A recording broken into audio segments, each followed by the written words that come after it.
Hello and welcome back to this series where we will be looking at an alternate future of the world.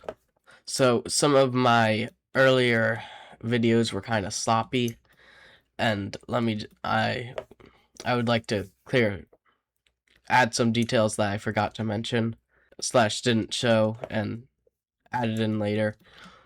So Japan took Sakhalin during the Second Russian Civil War, and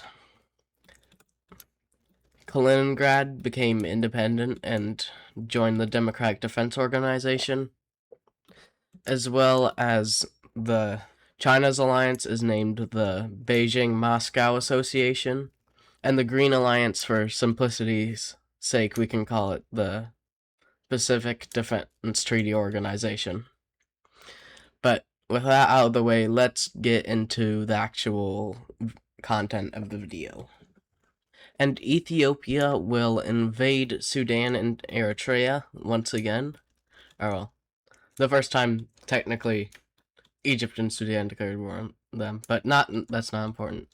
So, they will go ahead and capture this city near the border, as well as move up into this part that's sticking down from Eritrea. And also over here on this side of the river, and as well in this bit that follows the river and up into that, using the river as a natural stopping point. And before they get any further, China will actually kick Ethiopia out of the Beijing-Moscow Association. They did this because they don't want to raise tensions with the Anti-Imperialist Pact, as the Anti-Imperialist Pact was working with Sudan and discussing whether or not they should join the Anti-Imperialist Pact, as that would be convenient for them, as that would connect up Egypt to the rest of Africa, or East Africa, I guess. This is separate. But Ethiopia will continue with the war, and they will go ahead and grab this city, this border city, and also go up and capture this border city. And Eritrea will push back down here a little bit, but not for long, as Ethiopia will nearly sever the country in two, and so Eritrea will recall forces from all of this area and set up a defensive line near the capital. And Ethiopia will be able to pretty much just sweep through Sudan, as they are still quite unstable. They were able to survive the previous war they had with Ethiopia, but they are still very unstable. The Anti-Imperialist Pact had helped them a little bit with that, but it wasn't enough. And then Ethiopia will manage to break through the defensive line that Eritrea had set up and capture the capital city. And with that, Eritrea will surrender, and then the AIP will come to Ethiopia, and they are going to mediate this peace treaty.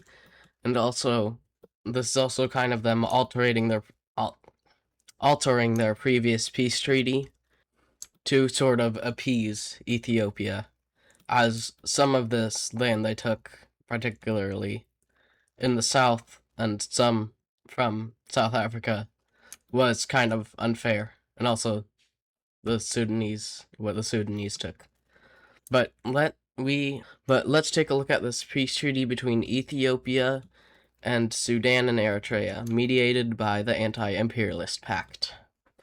And for the peace treaty, Ethiopia will get their land back from what was Kenya, what is now part of the East African Federation, as well as some of their land back from South Sudan. They don't get this bit, because that is a bit more ethnically similar to the rest of South Sudan than Ethiopia.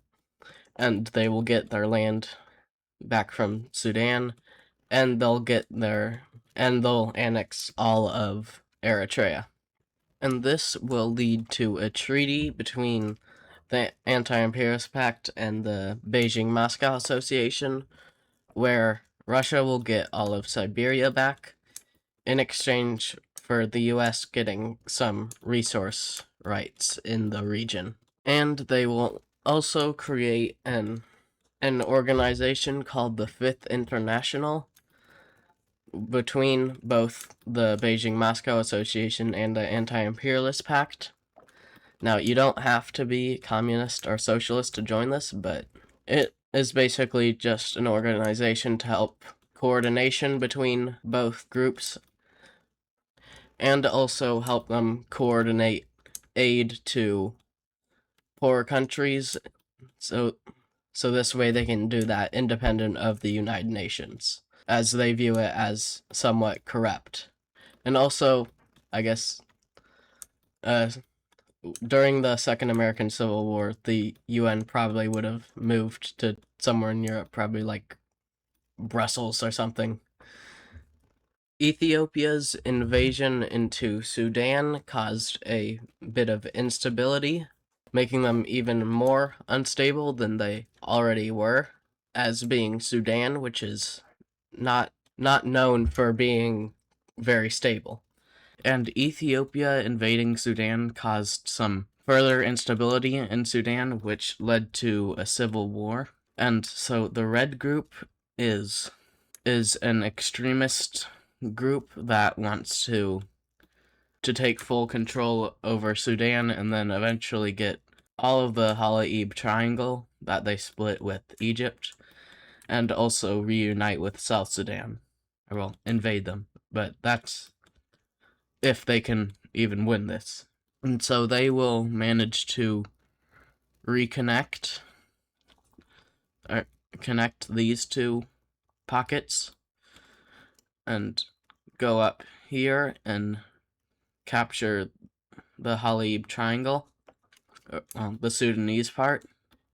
And this yellow group is a more left-wing organization, and they want to create an independent Darfur nation, which is this region right here. And so they will be able to connect up these two pockets and push out towards this one, and even connect up. They will move around and also be able to push up from this and push down right here a little bit. And the AIP will authorize a limited military intervention into Sudan, targeting this red extremist group. And so South Sudan is a little hesitant to do this because they don't want to cause religious tensions. One of the main reasons that South Sudan broke away from Sudan was this part was majority Christian and this part was majority Muslim. And so they don't really want to have to deal with much of that, but they will still agree to it as they only border a little bit of the red group. And so they will move up and fully wipe them out, like that. And Egypt will go down and capture the entirety of the Halaib Triangle. And they will push back a little bit. They are using a lot of guerrilla tactics. And also, this is a relatively unpopular decision by the government, so there are a lot of people that live near this kind of disrupting it a little bit. And so they will be forced to stop, and they will eventually sign a ceasefire. And so the red team will be able to advance into the blue, which is the official government, which I forgot to mention, but I think that is relatively obvious. And so they will fully connect up all of their pockets, and then they will begin making their way towards the capital with a spearhead. And the yellow Darfur group will be able to link up, encircling a bit of encircling quite a few Sudanese troops in this area, and they will be able to fully destroy that group, and they will begin to advance further into this desert area up here. And the red group will be able to continue to push into Sudan, and they will get up right by the capital. They will reach the capital, and then a relatively large-sized battle will occur in which they will be successful in capturing the city. And this will lead to pretty much a collapse of Sudanese forces, as they are able to just easily make offensives here all throughout their front with Sudan. And then the AIP will decide to expand their operations in Sudan, and Egypt will pretty much just fully invade the blue group, and South Sudan will decide to just send some of their forces to help out Darfur. And so Egypt will move down in this upper left area, or northwest, I should say, and they will also advance fully around all of their areas, and they will begin to spearhead towards this city. But there's going to be quite a bit of resistance, so they won't be able to do that just yet. And then Darfur will be able to easily go up and capture all of these areas, even up here, and they will not fight because they're on the same side. And then they will pretty much be able to capture all of their claimed territory, and so they will decide to stop fighting with Sudan. And so the red extremist group will make efforts to capture this city and that city. I probably should have figured out what both these cities are, but they will be too late to capture this one, and Egypt will also be able to capture all of these areas, as Sudan is pretty much just completely collapsing. And so they will focus their efforts towards this city, and they will capture it, and then they'll just be able to completely go through with almost no resistance. They are the most popular group in this war in most of the areas of Sudan, and eventually the official government of Sudan will surrender. And so now we can take a look at this peace treaty of ending the Sudanese civil war. I don't know if they've had one before. They're in Africa, so probably this might be the second or third. I don't know. But anyway, let's look at the peace treaty. And for the peace treaty, Darfur will be granted independence, and the red extremist group will take power in Sudan, and Egypt and South Sudan will each get some land from Sudan. And so South Sudan will take this area that is disputed between them and Sudan, and Egypt will just take a bunch of land on the border. And Darfur will be asked if they want to join the Anti-Imperialist Pact, and they will say yes, as they help them get their independence, and also their values and ideas align. And so now there is a continuous connection of the AIP all the way from Botswana, all the way up through Darfur, and going all the way up into Lebanon. And that was their primary goal when joining in with this war, and they have achieved it. So, congrats to the AIP for achieving their goals. And so we will now move over to England, where a little bit after the United Kingdom collapsed, a populist dictator was elected, and he and his party have vowed to return England to its former glory. And the first thing they tried with that was in Belize. They tried to influence it, and they had it join the Central American War, which didn't go too well for them. And now the next step on their plan is to invade Wales, so they will do that. And they will move in the north, where there's the least resistance. There's quite a lot of resistance near the capital city of Wales, which is Cardiff, I believe. I'm not too sure about that. Anyway, they will navally invade this island. I think it actually might be a peninsula, but I don't know. And they will go over to this, which is definitely a peninsula.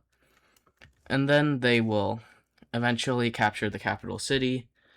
And so they will fully occupy Wales, and so they will be forced to surrender. So now we can look at the peace treaty, which will be pretty simple, so I can probably just do it on camera. So delete, make white, and erase the border. Just like that, and they will fully annex Wales back into England. And with that, England is filled with even more nationalism than they had before, as the people had to be pretty nationalistic to elect a nationalistic dictator. And so now England can begin thinking about how to properly execute the next step in their plan for world domination. Ooh, spooky! Anyway. And then the Beijing-Moscow Association will decide to invade all three of these Central Asian countries. I almost said Central American. That would be very incorrect. And so Iran will send a group of soldiers to go ahead and capture Turkmenistan's capital. I think that's Turkmenistan. I always get these three confused, but I'm pretty sure that's Turkmenistan, that's Uzbekistan, and that's Tajikistan. I might be wrong though, especially with these two. This one is definitely Uzbekistan. And they will also send some forces right here. And then Russia will go ahead and capture Uzbekistan's capital. And Kyrgyzstan will capture this major city. And then they will go ahead and encircle this area right here, and then close that encirclement. And also attack this panhandle right there. And then Iran and Pakistan will go ahead and put a bunch of forces into this area, and they'll go ahead and capture the major city there. And we'll eventually have to stop because of the mountains here. And Russia will move down and capture that peninsula and the area that goes up to it. And they will also be able to capture areas of Turkmenistan. And they'll pretty much just launch an offensive along the entire border here, since they have a lot of manpower compared to these countries. And Iran will continue up along the coast in this area and capture that peninsula. Like that, and they will expand around the area of the capital city. And Pakistan will go ahead and capture this panhandle right here with the help of China. And they will also begin to make their way towards the capital city of Afghanistan, but there will be a lot of resistance, so that offensive will be stalled. And Uzbekistan will be able to push back against Russia a little bit.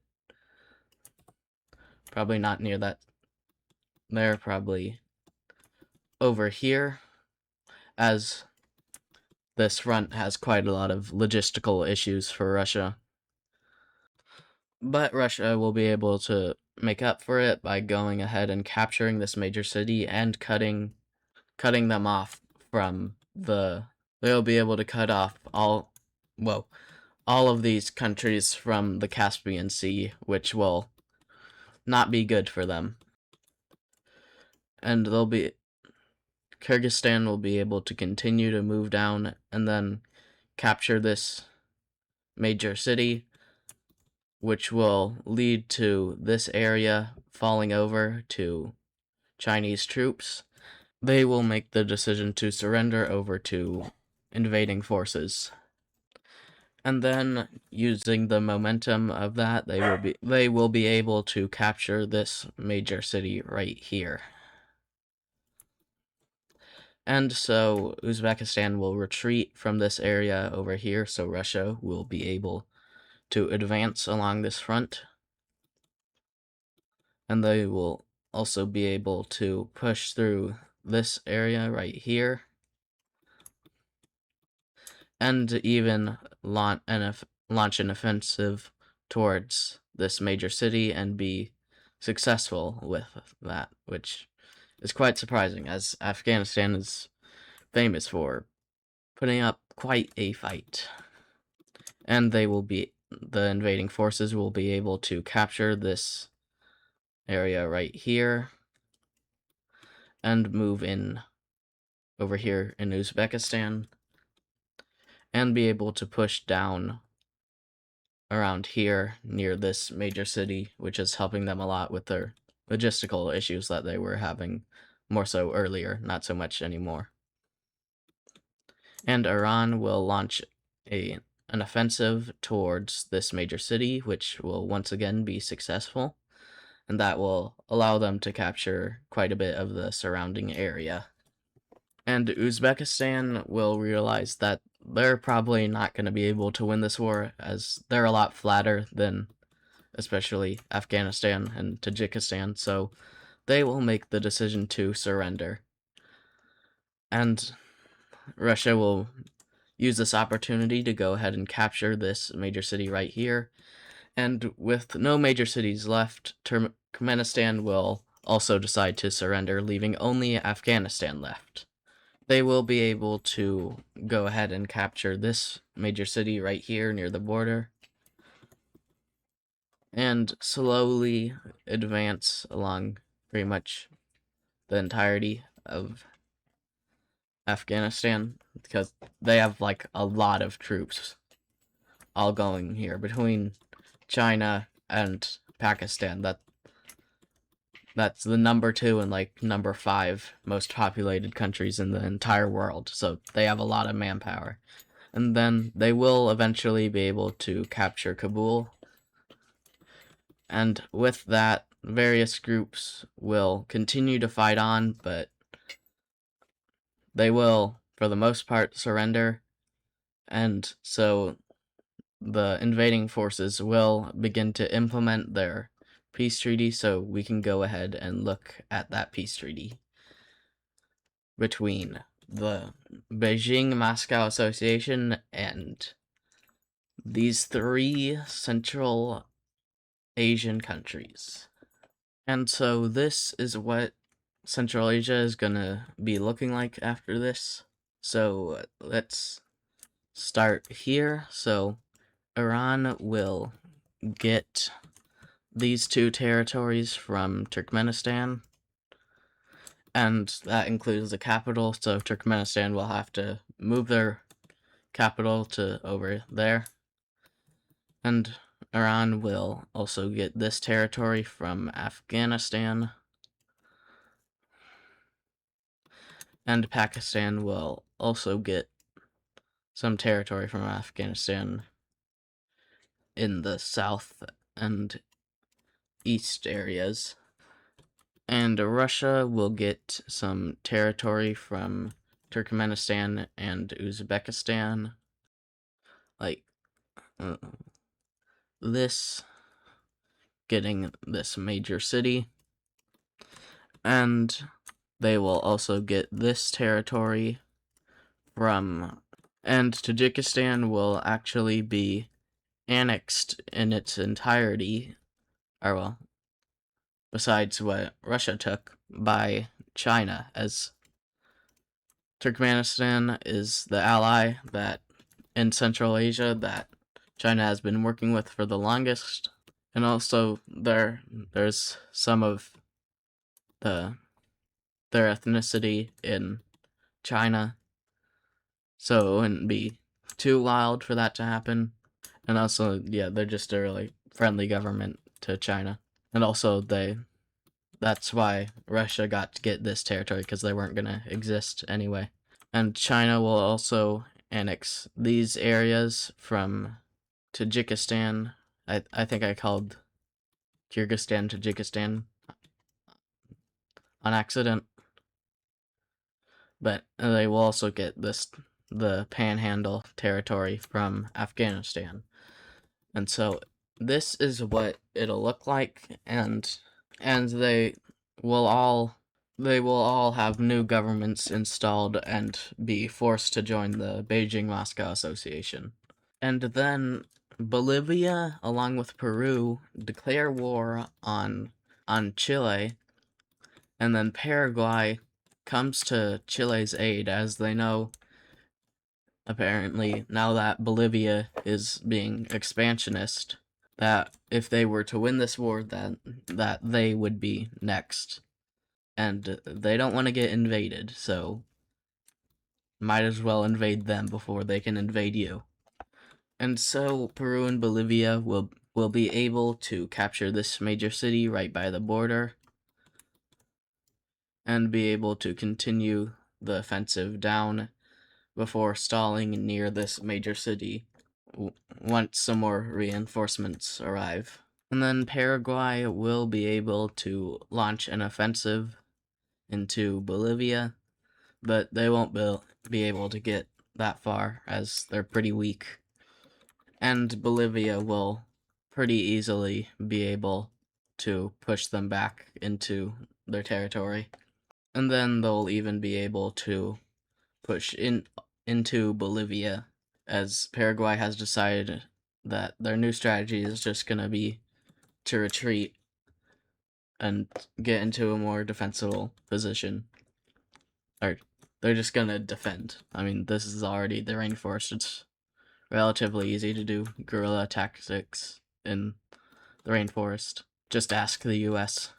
Anyway, they will be able to capture this major city, and Bolivia will be able to launch an offensive down here and move towards this major city, which is Antofagasta, or however you pronounce it. I don't know. And they will be able to continue to slowly advance through Paraguay. Just very slowly. There's a lot of resistance. It's pretty hard to invade through rainforest. Just ask the US anyway. Let's actually map the war. So they will be able to continue to go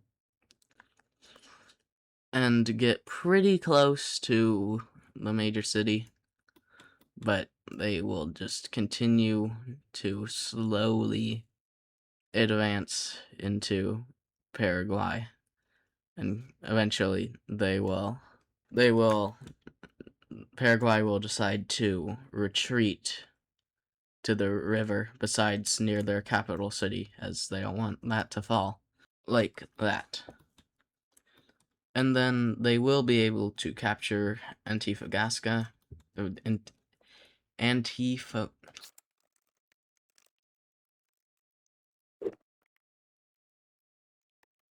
Antofagasta,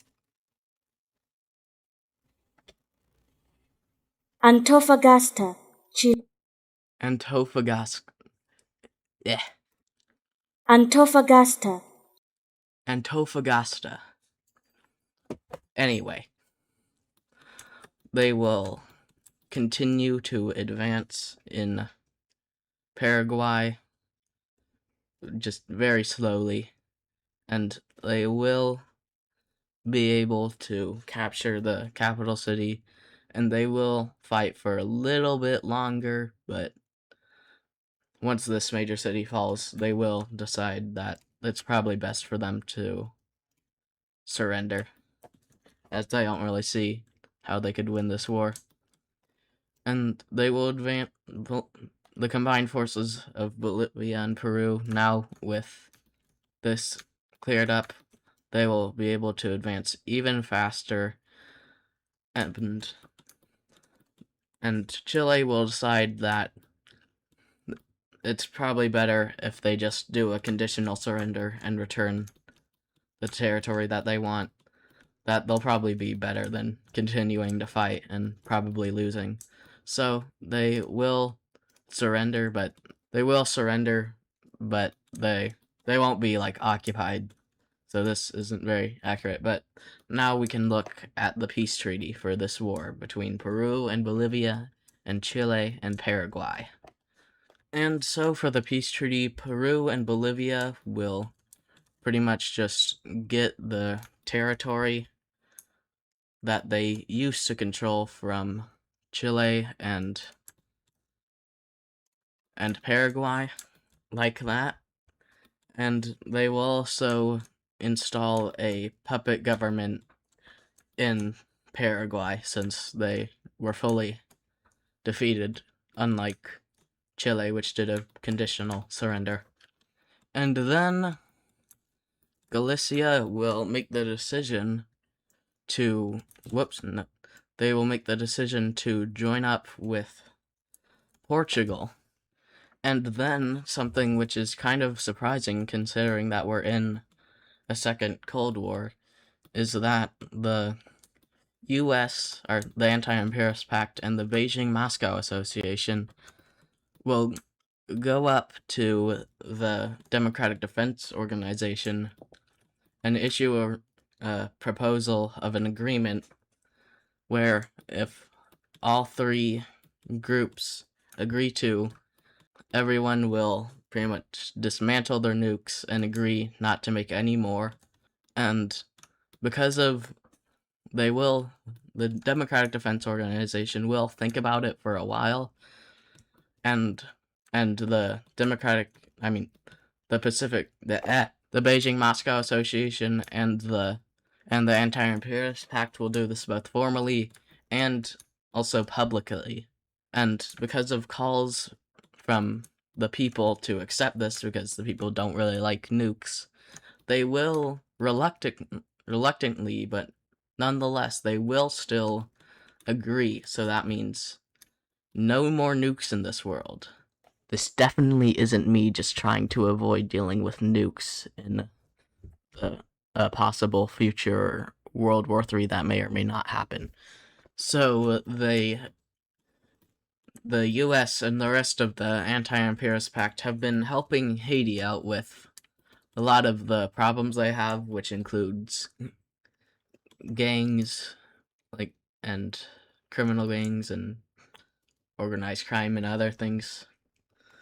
I only remember there's some other, they have a lot of problems. And so the Democratic Defense Organization is worried that they'll decide to join the Anti-Imperialist Pact, and that's their main rival, and it's the Second Cold War, and they don't want that to happen. So they will have the Dominican Republic declare war on Haiti and invade them.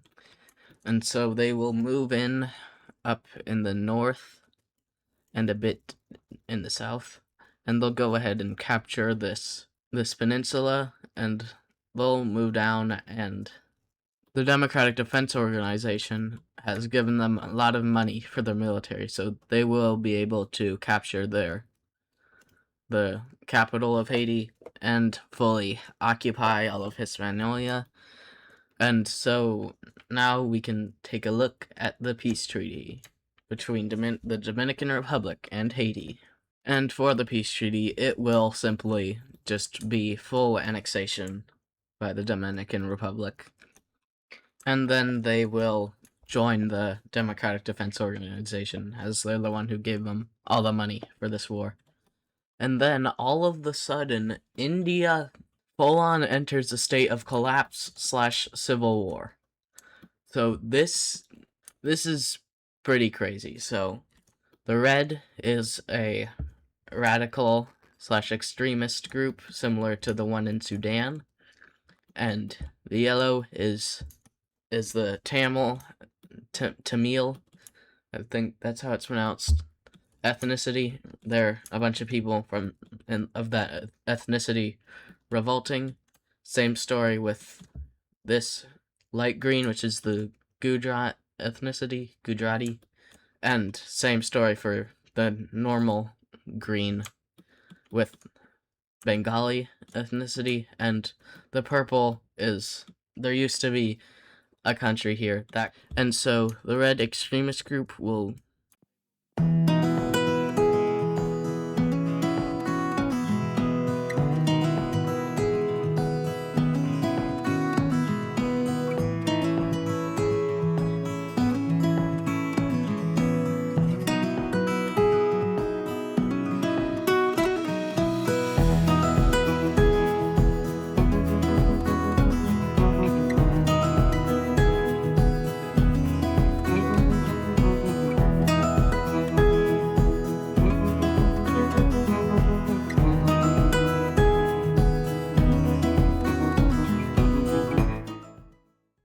And this will lead to basically this entire group, all the military forces, will form a new faction, which is a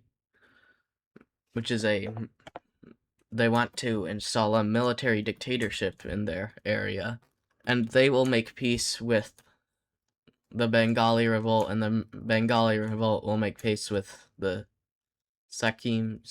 I don't know. I already forget what it was. The Beijing-Moscow Association will decide to invade into Kashmir.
But now we can take a look at the peace treaty.